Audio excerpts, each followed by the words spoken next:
ahorita inicia.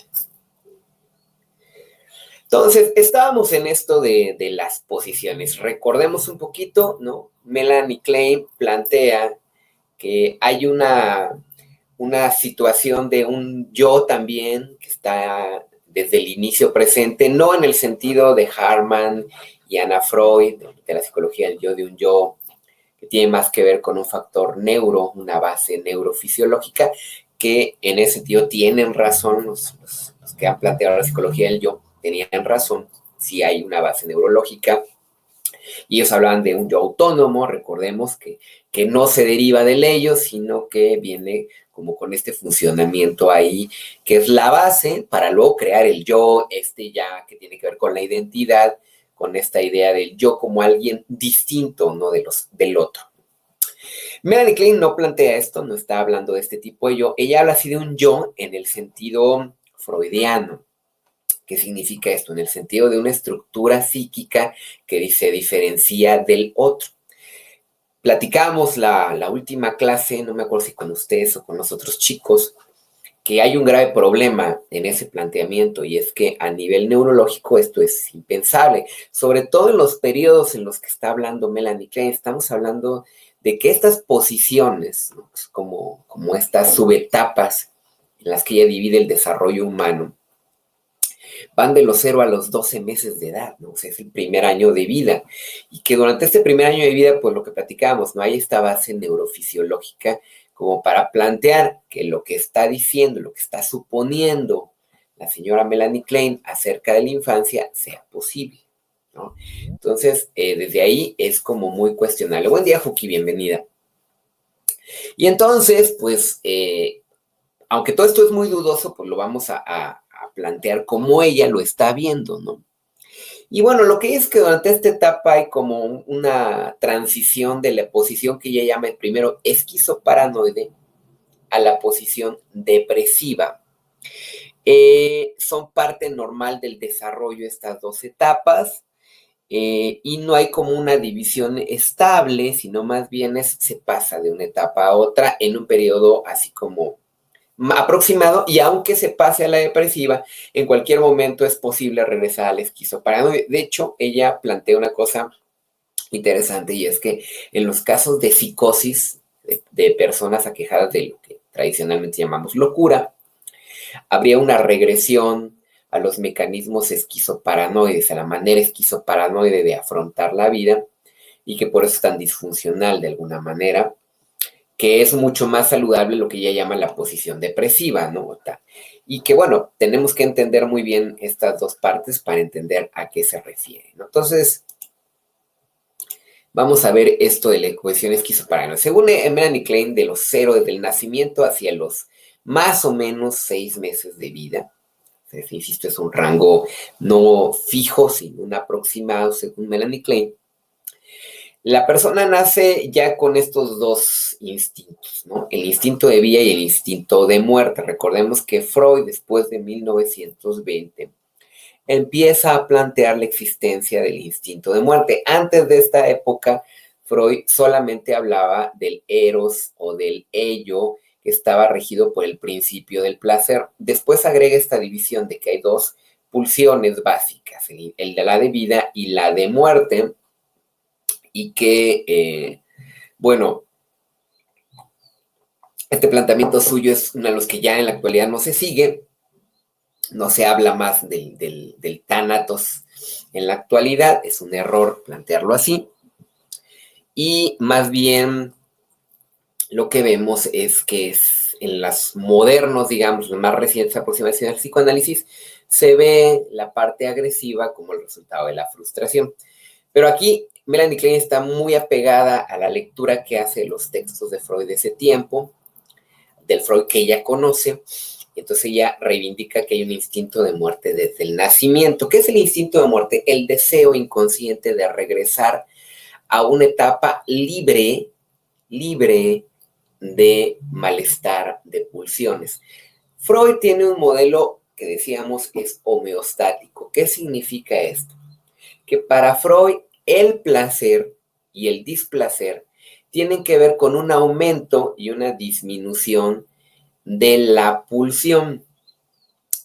Este aumento o disminución tiene que ver con un criterio regulatorio, según Freud, biológico, donde hay un aumento de la tensión y este aumento de la tensión genera displacer. El ejemplo más sencillo para entenderlo es el del hambre.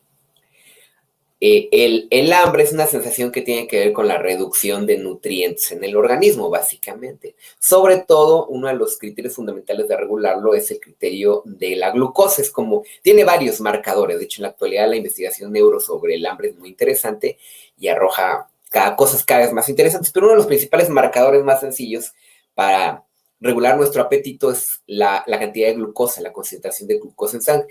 Hay un nivel que baja. Una vez que baja, aumenta el apetito. Es una respuesta natural del organismo para equilibrar la pérdida, ¿no? Este ingrediente esencial en el funcionamiento, ¿no? Entonces, cuando baja, se activa. ¿Qué es lo que pasa? Que entre más tiempo pase, más te aguantes el hambre, más grande es la sensación de hambre, mayor es el malestar. De esta idea que tiene Freud de aumento de la tensión. ¿Qué genera qué? Displacer, molestia. Yo creo que a todos nos ha pasado que por alguna u otra razón no se nos pasa lo de la comida, no podemos comer. Y no sé, muchas veces hay gente que se pone irritable, nerviosa, desesperada, distraída, no podemos concentrarnos, en fin, empieza a decaer nuestro funcionamiento porque hay un malestar interno. Lo mismo pasa, por ejemplo, con el sueño, ¿no? Si no dormimos bien, sentimos cansadas, fatigadas, desanimadas, no dan ganas de muchas cosas, ¿no? Entonces, esta cuestión, este mecanismo también que funciona en el sueño, en el hambre, dice Freud, un aumento del malestar, de la presión. Cuando satisfacemos la necesidad, cuando comemos, cuando dormimos, disminuye la tensión y esta disminución de la tensión se manifiesta como placer. Para Freud, el placer tiene que ver con una disminución de la tensión. En este modelo de reflexión, Freud piensa, pues entonces el estado ideal del ser humano es un estado que él llama de homeostasis, que para Freud significa inexistencia de la tensión, ¿no? Sería el estado feliz, el nirvana, el paraíso. Sería pues, que no hubiera tensión, ¿no? Todo el tiempo estar libre de presión, de tensión. Y en esa idea, en ese modelo, él piensa, pues el único estado donde el ser humano y los seres vivos se encuentran total libre de tensiones, ¿cuál es? Pues la muerte. Con esa idea plantea que en realidad el instinto de vida está supeditado a uno que es superior y más fuerte, que sería el instinto de muerte, que llama Thanatos. Hoy conocemos bastante la palabra Thanos precisamente por el personaje de Marvel de la película, ¿no? De Vengadores. Bueno, el nombre está inspirado en Thanatos, tiene que ver con la muerte, ¿no? Pero para Freud, este instinto de muerte, pues lo que conduce finalmente, o sea, que todas las especies vivas lo que busquen en realidad es su extinción, no como especie, sino como individuo. Sí, pues es el descansar. Lo hemos escuchado a veces, yo creo, de personas que están en el trance final de la vida y que están como muy aquejadas de dolor, dicen, ya me quiero ir a descansar. Es decir, ya quiero estar libre de tensiones, dice Freud. Y entonces el instinto de muerte está operando desde que nacemos y al final pues termina siendo el que gana, ¿no? Freud piensa que la manera como lidiamos con este instinto de muerte es a través de expulsar, digamos, hacia afuera esa carga de autodestructividad a través de la agresividad. Para Freud la agresividad es como esa transformación, ese desplazamiento, esa conversión que lleva a cabo la psique de este deseo de muerte propia, trasladándose al exterior, convirtiéndolo en conductas violentas. De hecho, Freud tiene una carta muy célebre que le escribe a Albert Einstein. Albert Einstein le pregunta, está vivo Albert Einstein, está vivo Freud en las últimas etapas de su vida, y Albert Einstein le pregunta a Freud, oiga, maestro, ¿por qué hay guerra, ¿no? Einstein, sabedor de que Freud es como un conocedor de la naturaleza humana, un personaje de su tiempo. Entonces él le pregunta, yo soy físico, no soy psicólogo, ¿por qué hay guerra, ¿no? Hablando de la Segunda Guerra Mundial, ¿no? Que es terrible, terrible, es la guerra más devastadora que ha tenido la humanidad. Entonces, Freud le contesta, pues porque está en nuestra naturaleza, somos criaturas autodestructivas. Y la única manera de lidiar con nuestra autodestructividad es expulsarla hacia afuera destruyendo al otro. Es terrible, la respuesta es terrible, terriblemente pesimista. Sin embargo, esta visión de este último Freud es el que tiene Melanie Klein y de él retoma el instinto de muerte. Y lo lleva un poco un paso más allá, podríamos decir, porque de ella plantea, desde el momento del nacimiento, este instinto de muerte está operando en el infante y generándole angustia. Para el psicoanálisis en general de esta primera etapa pulsional, la angustia es esencial para entender a la psique, ¿no? La angustia es básicamente el miedo, ¿no? Que llamaríamos la ansiedad también. Son como un poco sinónimos, ansiedad, miedo, angustia. La diferencia fundamental es que el miedo está dirigido hacia un objeto específico. Tengo miedo de las serpientes, tengo miedo de las tortugas, tengo miedo de las cucarachas, no sé. Es una sensación como muy enfocada. El miedo tiene que ver con un hecho concreto. Mientras que la ansiedad es como un hecho más bien difuso. Siento, hay una reacción fisiológica muchas veces de activación del sistema vegetativo, es decir, lo que regula el mecanismo de lucha-huida en el ser humano, el sistema simpático, y eso me genera esta sensación como de que algo malo está pasando, va a pasar. Es muy desagradable. Quien ha padecido ansiedad, casi todos hemos en algún momento de nuestra vida experimentado ansiedad.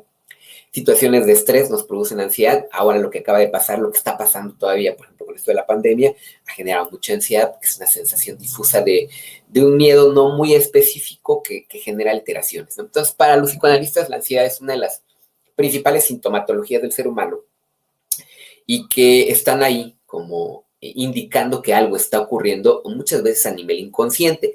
Para los psicoanalistas, la explicación de por qué no es claro, por qué no se convierte en miedo a la ansiedad, sino que se queda, es porque hay un bloqueo, hay un hecho inconsciente que nos produce ansiedad, es un malestar difuso, y solamente al hacerlo consciente, podemos decir, es que ansiedad es el miedo a esto.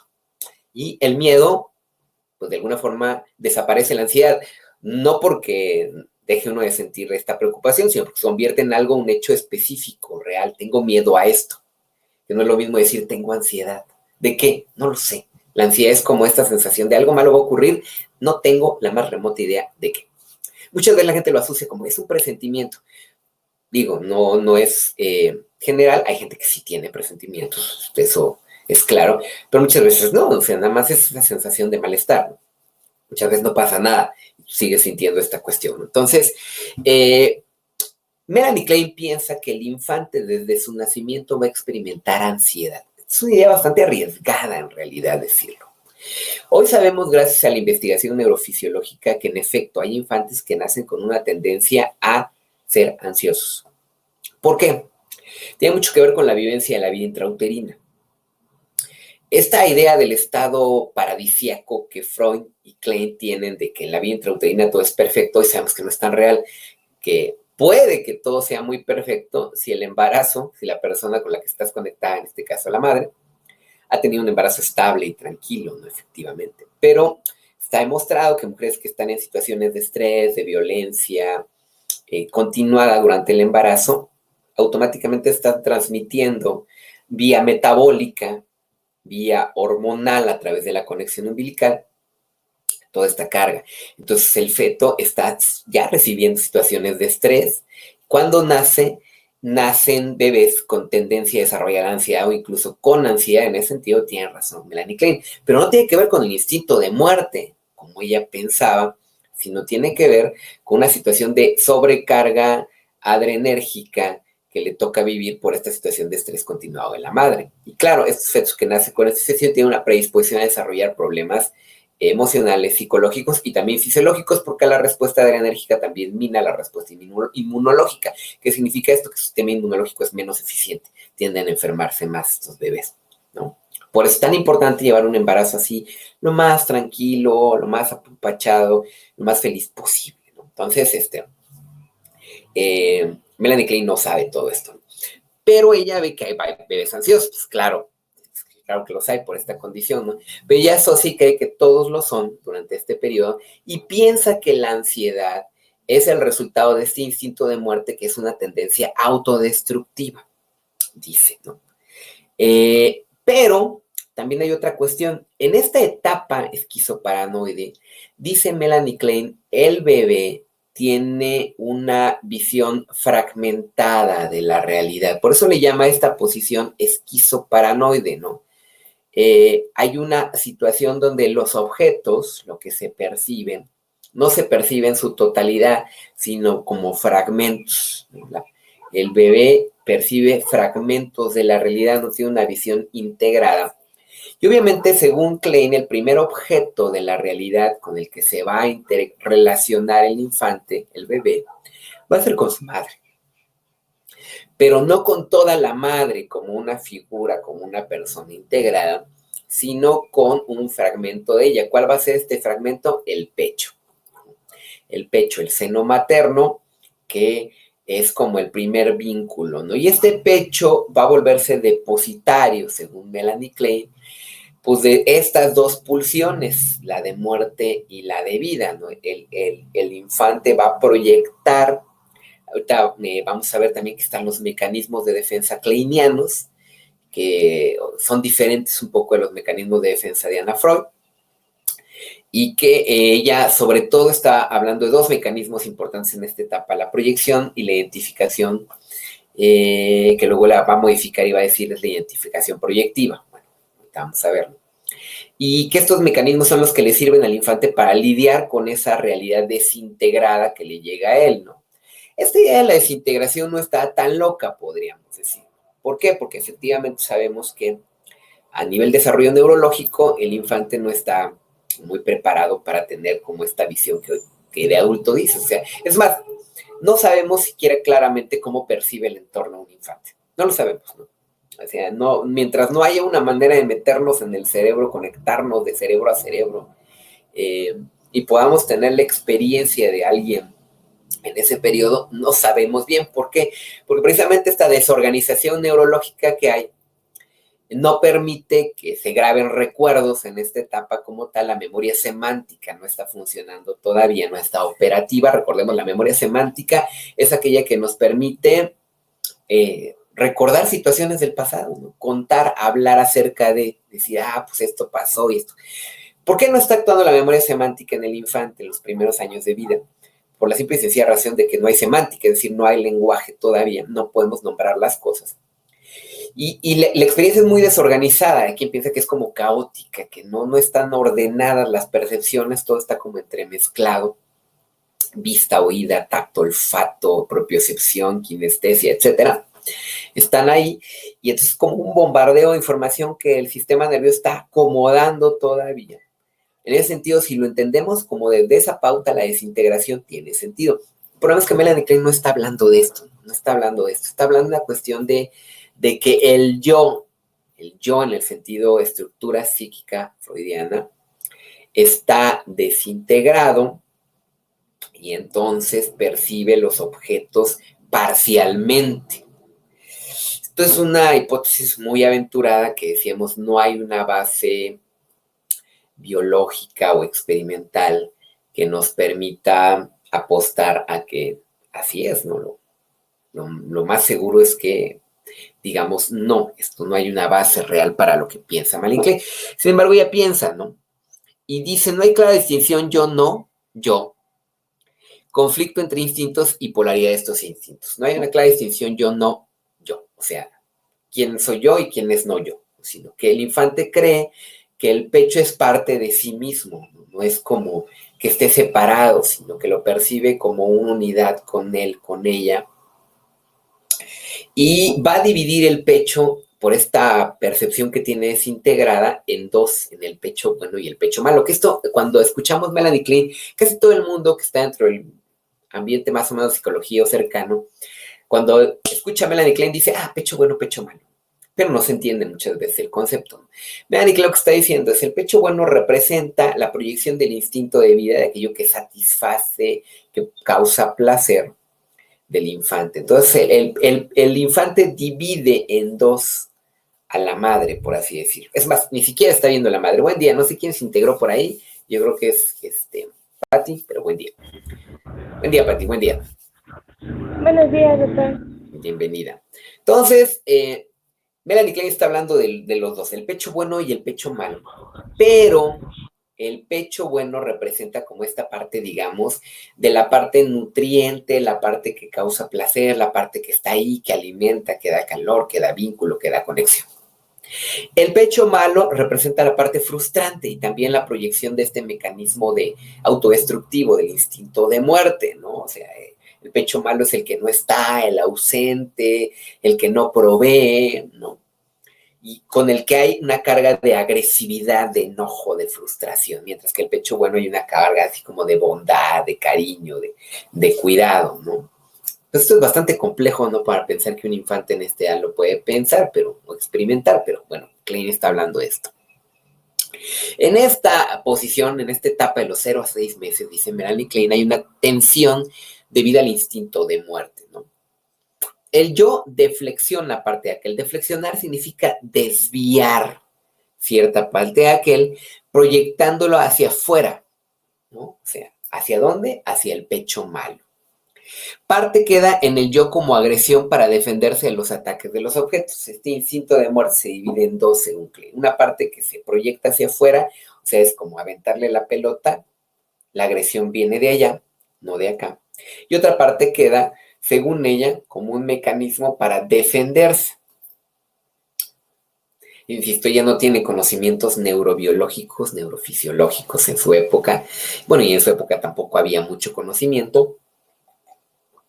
Pues hoy sabemos que este mecanismo de huida, lucha, es parte de la matriz biológica con la que nacemos, es parte de las emociones básicas del ser humano, que si hay una respuesta de huida, lucha, que está ahí a nivel fisiológico, que lo que sí es que en el caso de los seres humanos no es instintiva porque no se activa ante determinados objetos per se, o sea, en automático, no nacemos con una programación como para decir, tenle miedo a la serpiente. O sea, un bebé no le va a tener miedo a una serpiente a menos que tenga una experiencia previa que programe, que se active la respuesta de miedo, de huida, lucha ante ese objeto que es la serpiente, ¿no? Entonces, pero esto no hay ese conocimiento en Klein y está especulando la mayor parte de cosas. Recordemos que ella tampoco es médico, ella solamente estudió, pues básicamente psicoanálisis, ni siquiera diríamos psicología, estudió psicoanálisis, ¿no?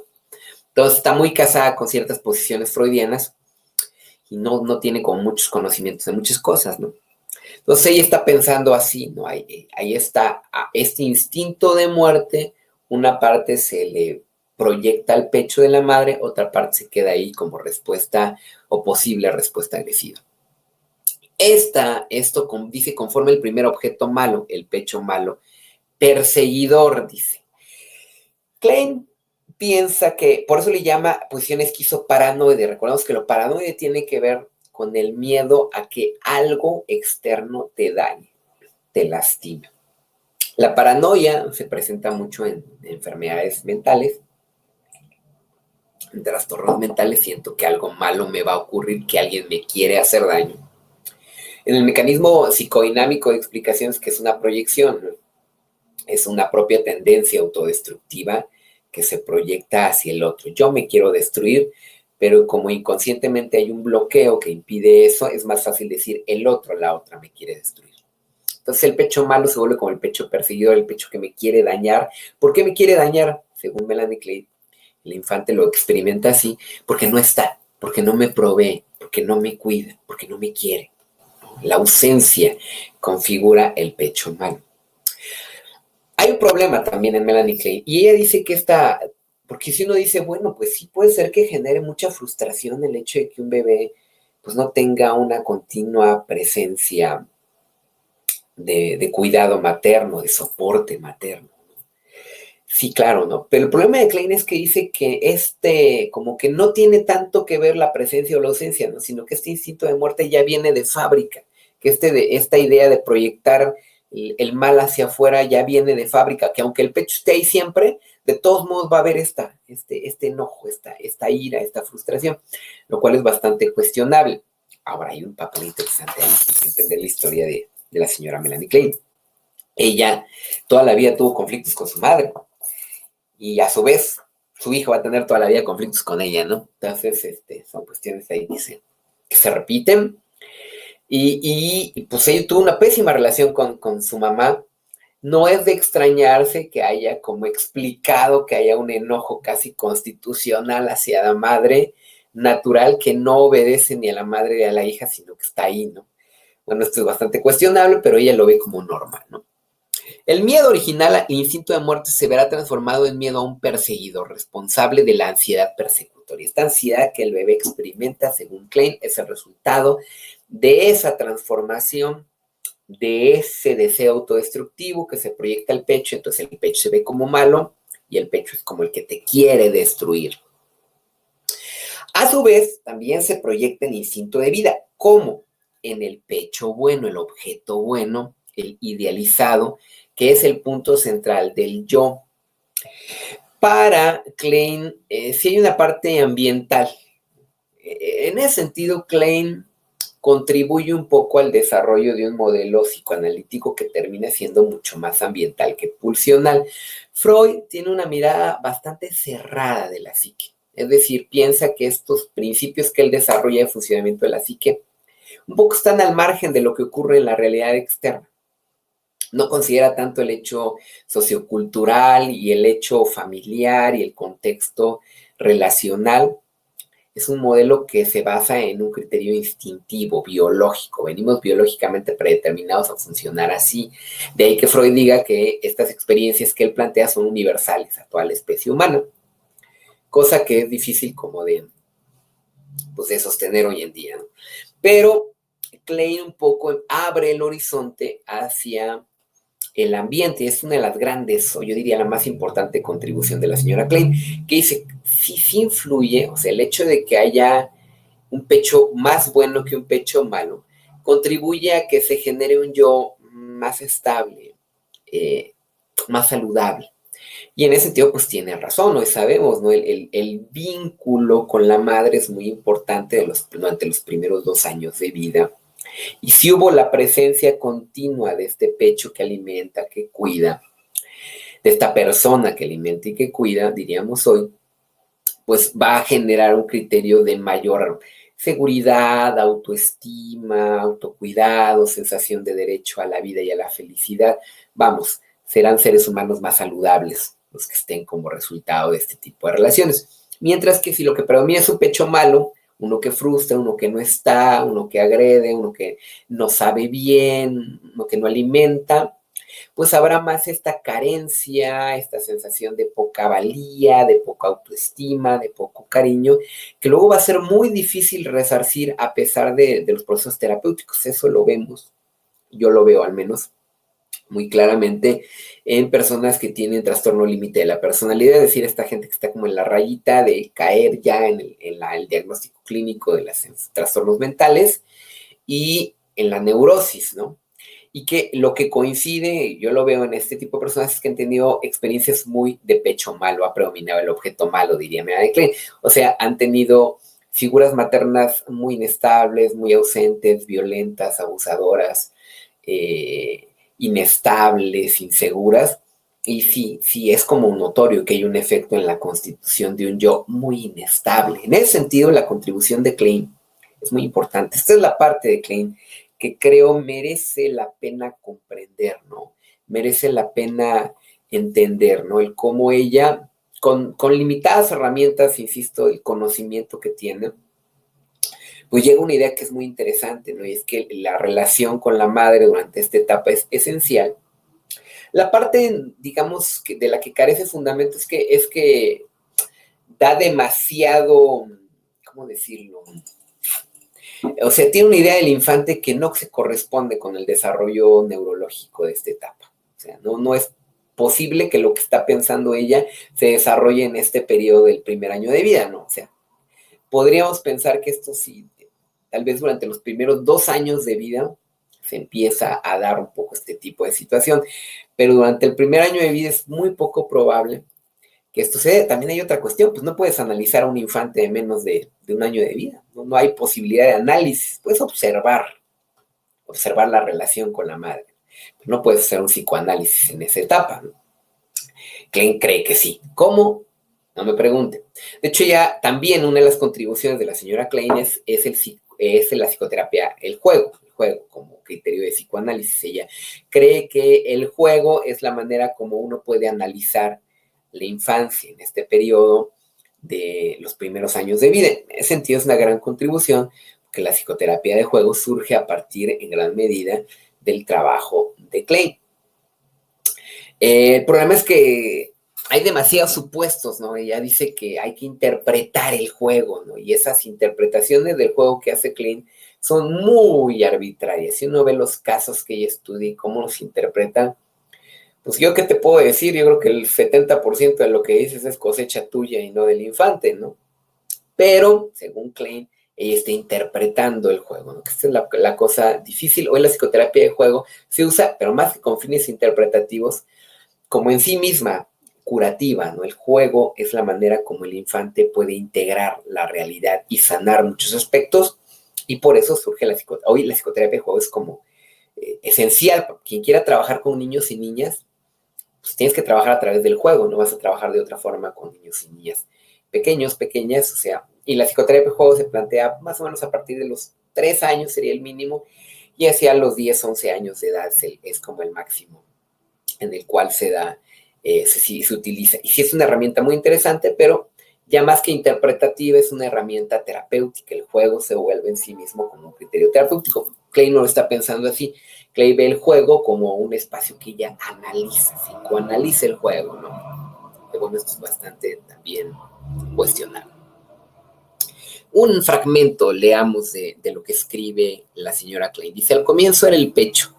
El sujeto era el pecho, el sujeto no vive sino por el pecho, siendo el pecho, pero el bebé corre el riesgo de ser aniquilado por el pecho o cuando el pecho no está presente, como sujeto desaparece.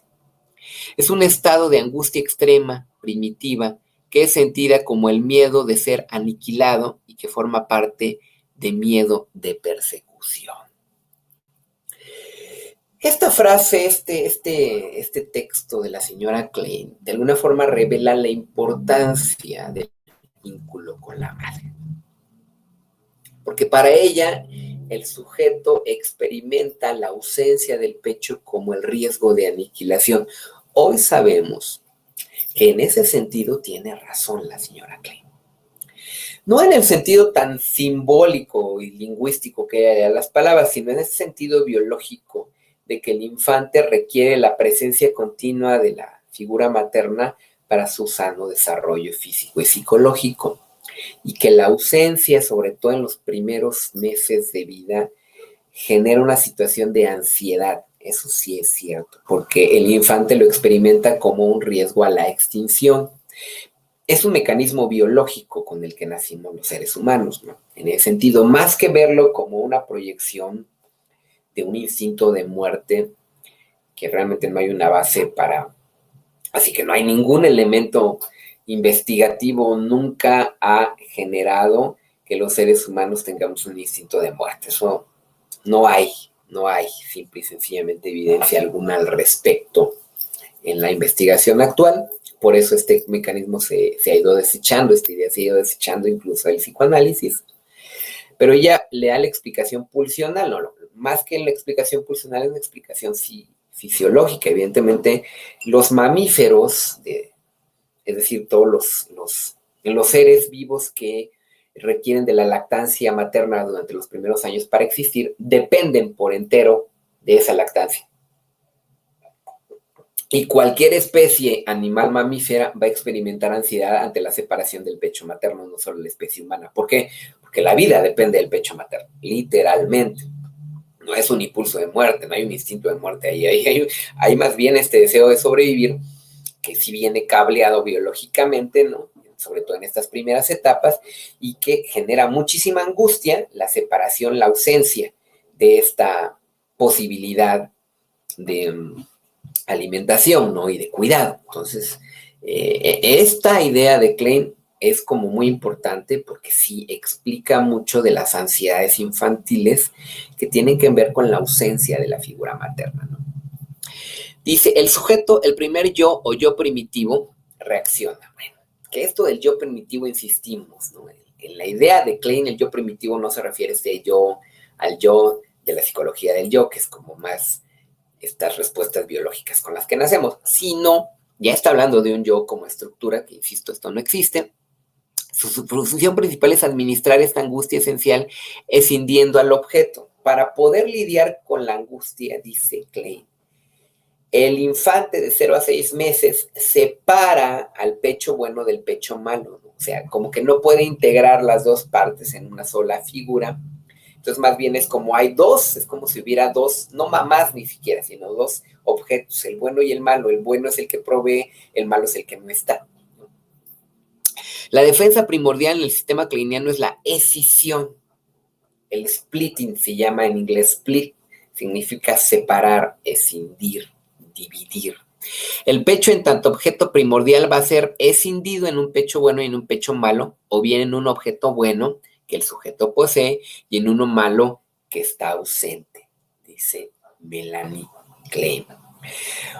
Decir que el bebé es capaz de crear como esta idea es como bastante arriesgado, sobre todo, insisto, en los primeros 6 meses de vida, ¿no? Pero ella cree que así funciona. Y dice, la ansiedad predominante es la persecutoria, la paranoia, el peligro que corre el yo frente a los ataques que son atribuidos al objeto malo, en este caso, al pecho malo, dice Melanie Klein. No sé si se está entendiendo, chicas.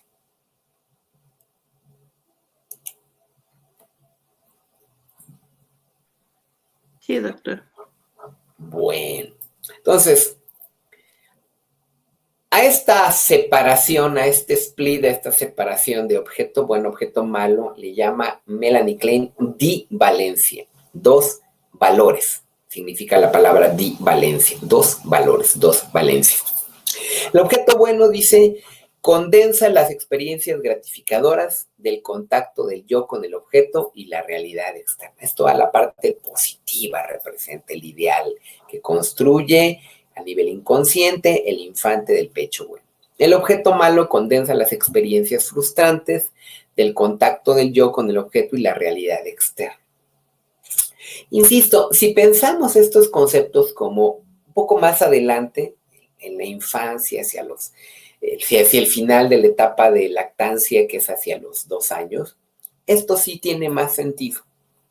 O sea, lo malo, el error de Klein es hacerlo demasiado temprano, pensar que esto está ya desde el nacimiento, cuando en realidad decíamos, no hay como la base neuro siquiera para acomodar estas experiencias, ¿no? Sino que esto tiene más sentido si lo vas viendo en etapas posteriores, ¿no? Y bueno, aunque hay una inmadurez neuropsíquica, un yo oscilante entre la integración y la desintegración, dice la señora Klein.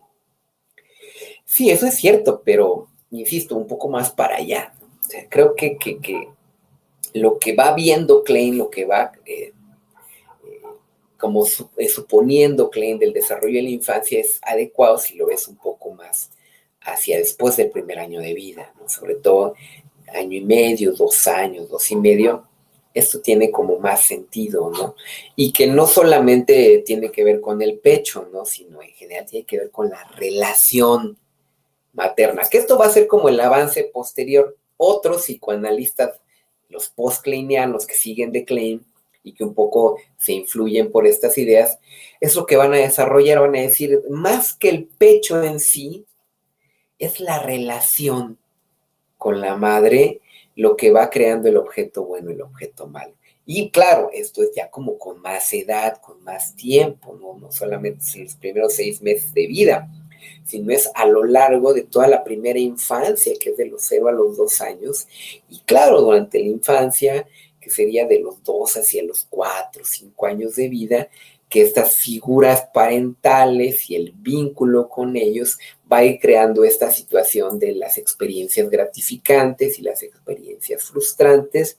Cuando predominan las gratificantes, se va a crear un yo más estable, más saludable, más integrado, con menos tendencia a la neurosis o incluso la psicosis. Entre más hayan predominado las experiencias frustrantes, más probable es que la persona desarrolle problemas emocionales, problemas psicológicos e incluso problemas psiquiátricos, pero ya es a lo largo de toda la infancia que se va a dar este proceso, ya no solamente en el primer año de vida. No podemos, como esta idea que tiene Klein de que el primer año de vida sea todo este drama, es como muy limitada, ¿no? Muy limitada, y realmente lo que hace es como ampliar el tiempo y ampliar la noción, ya no tanto como en el pecho, sino en la relación.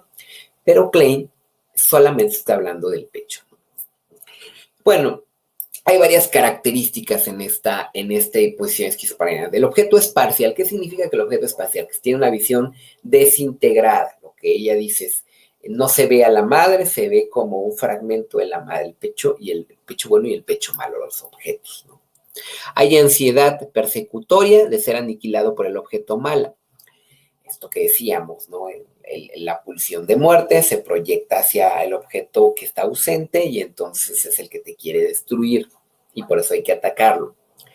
Los mecanismos de defensa que predominan en esta etapa, insisto, estamos hablando de los 0 a los 6 meses, según Klein, son la proyección, proyectar hacia afuera, la introyección, los elementos positivos y los negativos se introyectan también, y la introyección es hacer mío algo que viene del exterior. La escisión, la separación, es decir, esta visión parcial que tiene,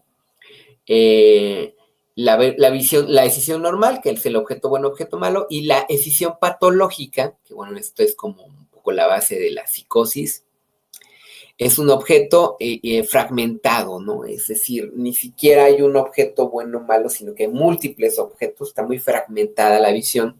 Según Melanie Klein, esto es como la base de lo que va a ser después el desarrollo de la psicosis.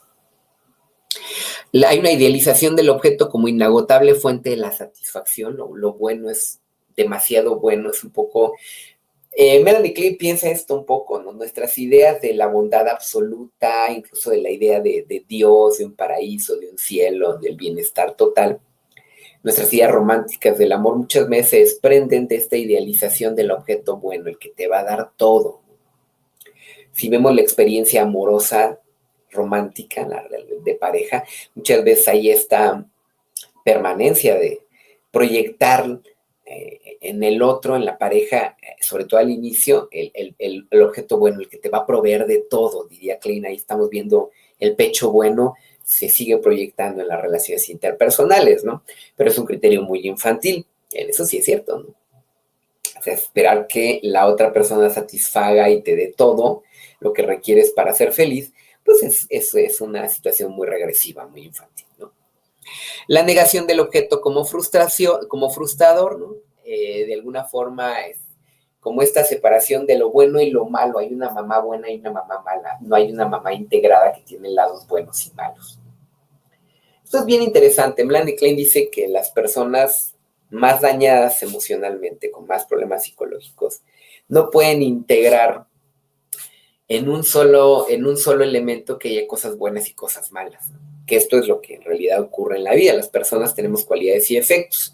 Las personas nos dan placer y nos frustran al mismo tiempo. Hay de los dos elementos en las relaciones interpersonales.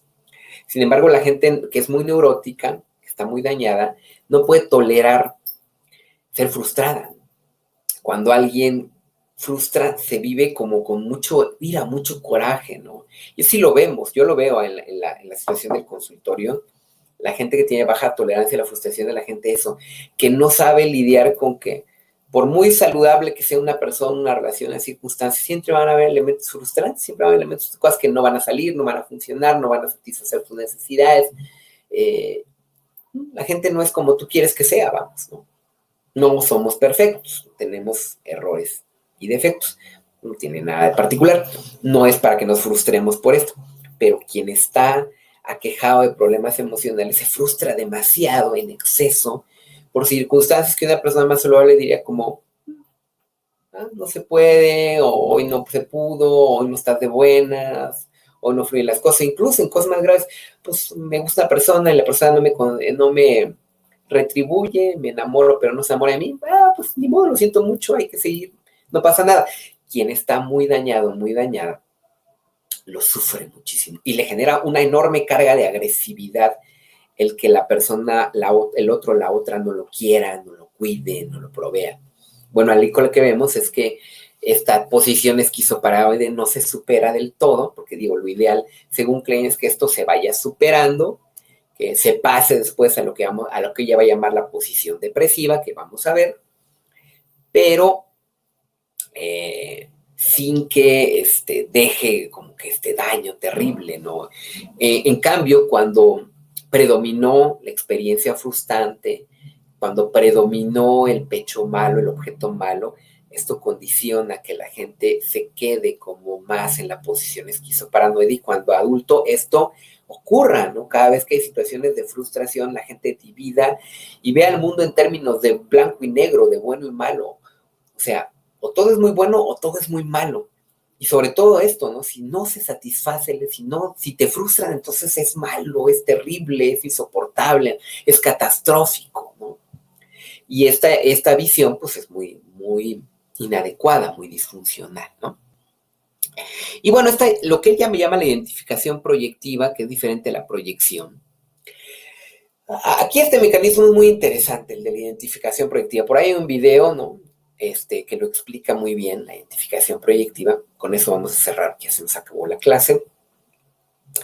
La identificación proyectiva se refiere a que cuando nos identificamos con algo de la realidad, con alguien de la realidad, también estamos proyectando una parte de nosotros en esa identificación. O sea, cuando yo veo a alguien y me identifico con esa persona es porque también ya proyecté algo de mí en esa persona. No todo lo que veo, no todo lo que le percibo del exterior le pertenece al objeto exterior, sino que parte de eso que percibo es una parte de mí proyectada. Esto es bien interesante, ¿no? Ay, el día de hoy está bonito, está como que alegre, como que dan ganas de vivir. Ok, podría decir más objetivamente, el día de hoy está soleado, que esté bonito, que como que esté alegre y den ganas de vivir, esos ya son criterios proyectivos míos, ¿no? O sea, yo estoy identificando algo en el día que en realidad es una proyección de mi estado emocional actual, ¿no? A eso se refiere Melanie Klein. Esta idea de la identificación proyectiva, este mecanismo, digamos, que ella nombra así, que varía ligeramente, que es una combinación como de identificación y proyección, es una contribución de Klein. Y hoy podríamos decir en la actualidad, cada vez que hablamos de proyección o de identificación, en realidad estaremos hablando siempre de identificación proyectiva. A partir de ahora, siempre la identificación va a ser proyectiva. O sea, siempre hay un elemento proyectado en aquello que identifico el exterior, ¿no? Sí, y siempre que me proyecto hay un elemento propio y hay una combinación como de lo externo a lo interno en todo lo que percibimos. Todo lo que percibimos hay un criterio de identificación proyectiva. Esto es también una de las contribuciones de Klein, que luego vamos a ver que incluso esto lo podemos ver en otros modelos terapéuticos, en otros modelos teóricos, no solo en el psicoanálisis, esto de la identificación proyectiva. Bueno, chicas, le voy dejando por ahí, porque son las 9. Ya me tengo que ir a dar más clases. Ahí les recomiendo, denle su repasada a las clases de Klein, vean las clases de la semana que yo voy subiendo también, porque, insisto, aquí no da tanto tiempo, no nos va a dar tiempo, por ejemplo, de ver como la posición depresiva, porque ya tenemos que empezar a entrar a Lacan, pero vean las clases que yo doy en la semana y en la plataforma, para que ya la siguiente sesión vayamos cerrando con Klein. Entonces les mando un abrazote, que tengan un excelente día, bienvenidas después del periodo vacacional y pues estamos en contacto, chicas. Gracias, doctor. Nos vemos. Gracias, Gracias, doctor. Bye.